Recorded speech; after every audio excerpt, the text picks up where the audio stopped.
Like if you found the video valuable. It was the last weekend of summer when Maya returned to the lakeside cabin she hadn't visited in 5 years. She wasn't sure what she was looking for, maybe peace, maybe closure. The place hadn't changed much. The wooden deck still creaked, and the wildflowers still grew untamed around the porch. What she didn't expect was to see Liam. He was sitting on the dock, feet dangling just above the water, watching the sun melt into the lake like it always had. "Didn't expect to see you here," Maya said, her voice soft. Liam turned, his expression a mix of surprise and something unreadable. "Neither did I. Thought you sold this place." "I couldn't," she replied, sitting beside him. Too many memories. They both stared ahead for a moment, saying nothing. 5 years ago, they had been everything to each other: first loves, late-night talks, firefly chases, and promises they thought they could keep. But college and time zones had a way of unraveling even the tightest knots.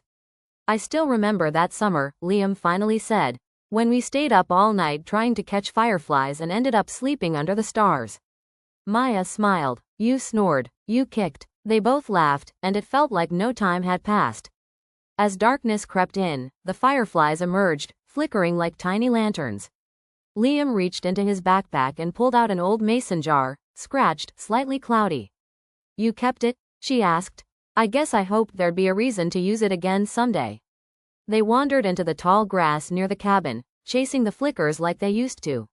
Maya caught one, gently, and placed it in the jar. Liam caught another. Soon the jar glowed faintly in their hands.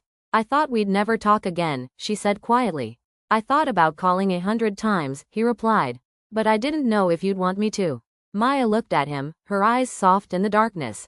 Maybe we both needed time. They sat back on the porch, watching the jar glow between them. There were still questions, still stories to share, still apologies left unsaid, but in that moment, with the fireflies lighting the silence, they simply sat together.